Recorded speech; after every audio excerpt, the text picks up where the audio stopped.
안녕하십니까. 북헌투어 채널의 진행을 맡은 책골라주입니다. 이번 34회차에는 헌팅 리스트 16번과 관련하여 영국 문학 참조책에 대해서 안내드리겠습니다. 셰익스피어의 4대 비극을 비롯해서 각종 연극이나 영화, 심지어는 일상의 언어에서조차 알게 모르게 영국 문학의 영향을 받고 있는 현실입니다. 이번 회차에는 영국 근현대 문학 전반에 대한 길라잡이 역할을 할 수 있는 책들을 안내드리도록 하겠습니다. 지금 화면은 이번 회차의 영국 문학 참조책으로 선정된 3권의 책들로 근대 영미 소설학회에서 20세기 영국 소설가 11명의 생애와 작품들을 해설한 20세기 영국 소설 강이라는 책과 18세기 이후 저명한 영국 소설가 18명의 생애와 작품을 소개하는 영국 소설가 평전, 그리고 28명의 영국 대표 시인들이 생애와 작품 경향을 해설한 영국 대표 시인선이라는 책입니다.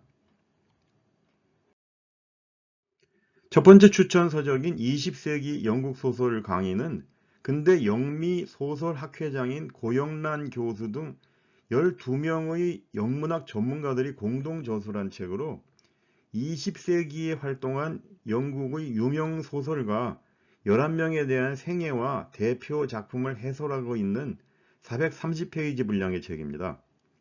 이미 영화화돼서 우리나라에 잘 알려진 작품도 있는데 원작자 생애와 작품 활동, 그리고 대표 작품에 대한 자세한 설명이 있어서 흥미로웠습니다. 이 책의 맛보기 독서로는 이언 맥큐인의 생애와 대표 작품 속죄에 대해서 살펴보도록 하겠습니다. 보시는 화면은 이언 맥큐인의 생애와 대표 작품인 속죄에 대해 기술한 35페이지 분량의 내용인데요. 작가와 작품 세계, 그리고 속죄에 대한 해설과 평론을 기술하고 있습니다. 이안 맥큐인은 1948년 영국 군인의 아들로 태어났고 초기에 쓴 시멘트 정원 등은 죽은 부모를 지하실에 넣고 시멘트로 발라서 감추는 자녀들과 남매 간의 근친 상간을 그리고 있어서 엽기적이거나 썸뜩한 내용들이 줄을 이뤄 썸뜩한 이안이다 하는 별칭까지 얻었다 합니다. 이후로는 차츰 개인의 이상 심리에 대한 초점에서 벗어나 정치적이고 역사적인 주제들을 다루면서 영역을 넓혀갔는데 2001년에 속죄를 발표하면서 호평을 받으면서 현대 영국 작가로서의 위상을 갖게 됩니다. 이 작품 이후로도 미국의 이라크 침공에 항의하는 대규모 시위가 벌어진 런던을 배경으로 사건과 사고를 그린 토요일이란 작품을 2005년에 출간했고 자궁 속 태아를 화자로 삼아서 셰익스피어의 햄릿을 재해석한 너셀이란 작품을 2016년에 발표하는 등 활발한 작품 활동을 해나가고 있습니다.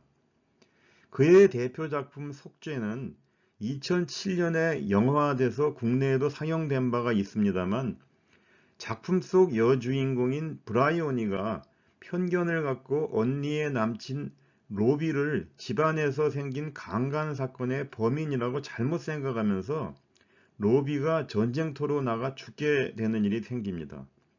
이후 진범이 따로 있다는 걸 알게 된 브라이오니가 과거의 잘못 때문에 끝없이 고통을 받는다는 줄거리인데요. 이안 맥큐인은 잘못된 판단이나 오해로 무고한 사람에게 피해를 끼쳐 본인 또한 일생을 괴로움의 늪에서 빠져나오지 못하게 되는 상황을 보여줘서 대상을 있는 그대로 보지 않고 믿음이라는 폐쇄적인 틀 안에서 혹은 그 틀을 통해서만 자기 본의로 대상을 해석할 경우 언제든지 비극적인 상황이 이룰 수 있다는 것을 작품의 중심 소재로 제시하고 있다고 설명하고 있습니다. 두 번째 추천 서적인 영국 소설가 평전은 근현대 영국 소설가 18명의 생애와 작품을 소개하는 420페이지 분량의 책으로 작가의 생애와 작품들을 함께 설명하고 대표 작품 한 편을 별도로 선정해서 줄거리와 평론을 하고 있어서 영국 소설을 감상하는데 많은 도움이 될 걸로 기대됩니다. 이 책의 맛보기 독서로는 마지막에 있는 윌리엄 골딩과 그의 대표 작품 파리 대왕에 대해서 살펴보도록 하겠습니다. 보시는 화면은 윌리엄 골딩과 대표 작품인 파리 대왕에 대해 기술한 18페이지 분량의 내용으로 하얀 수염이 무성한 윌리엄 골딩 사진을 볼 수 있습니다. 1911년 교육자 집안에서 태어난 골딩은 지상 낙원 건설을 위해서는 합리적인 사회 개량을 해야 한다고 부르짖는 부모의 생활 신조로 성격 형성에 상당한 영향을 받습니다. 1940년 2차 세계대전이 터지자 골딩은 고등학교 교직을 그만두고 영국 해군에 입대했고 로켓 발사함의 함장직까지 오르게 되는데 그 사이 많은 전투 장면을 보게 됩니다.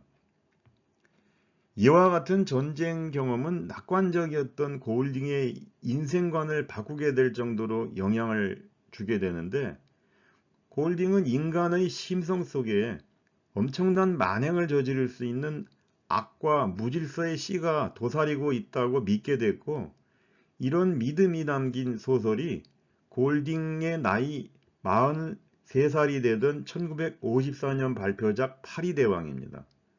이후로도 원시적인 네안테르탈인을 호모사피엔스가 해쳐서 원시의 태평세계가 끝나게 된다는 후계자들이라는 작품을 발표하는데 인간이 악에 바치면 엄청난 짓도 할 수 있다는 주제는 유사하다고 볼 수 있습니다. 두 번째 화면인 대표 작품 파리대왕인데요.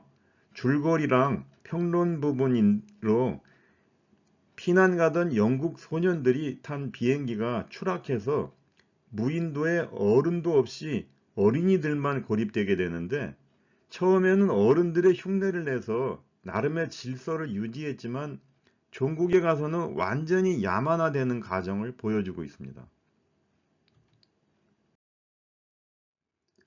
세 번째 추천 서적인 영국 대표 시인서는 최희섭 교수가 영국 대표 시인 28명의 생애와 작품 경향을 해설한 260페이지 분량의 책입니다.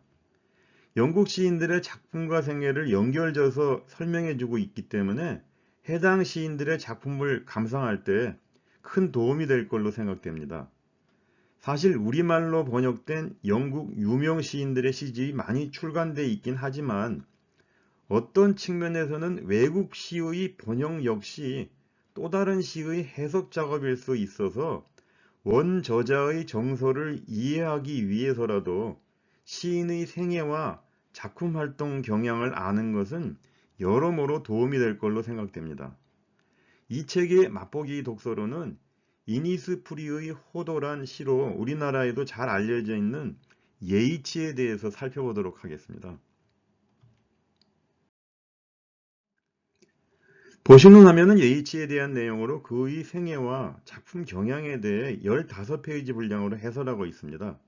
1865년 아일랜드에서 태어난 예이치는 유년기를 아일랜드 북쪽에 있는 슬라이고라는 지역에서 보냈는데 근방의 호수와 산에 대한 향수와 추억은 생애 전반에 큰 영향을 주었고 이니스프리의 호도란 시의 탄생 배경도 이곳이라고 보시면 되겠습니다.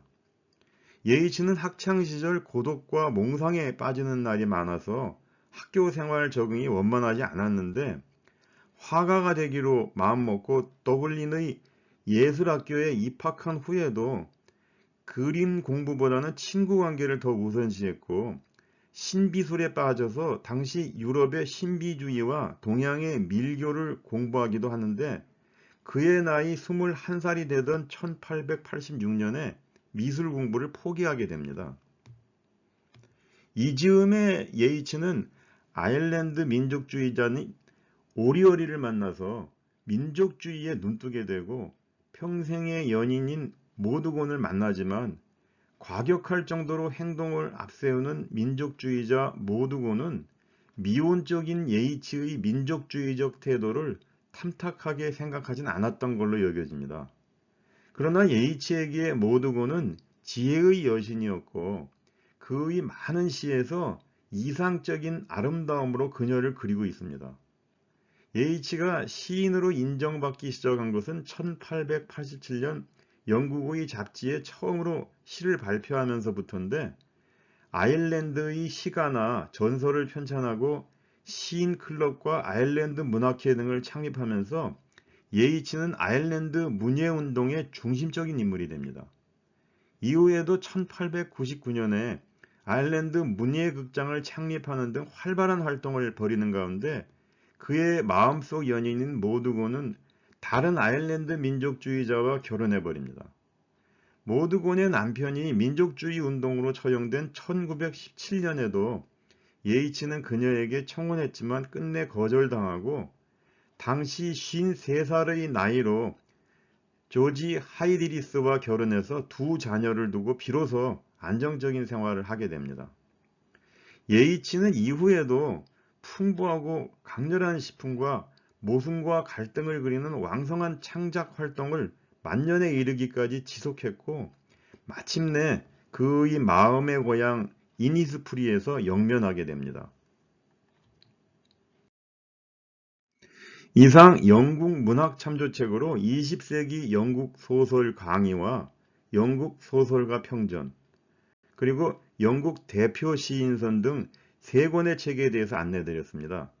구독, 좋아요로 북헌터 채널에 대한 계속적인 지지를 부탁드리며 다음 35회차에는 헌팅 리스트 16번과 관련 미국 문학책에 대해서 안내해 드리도록 하겠습니다. 감사합니다.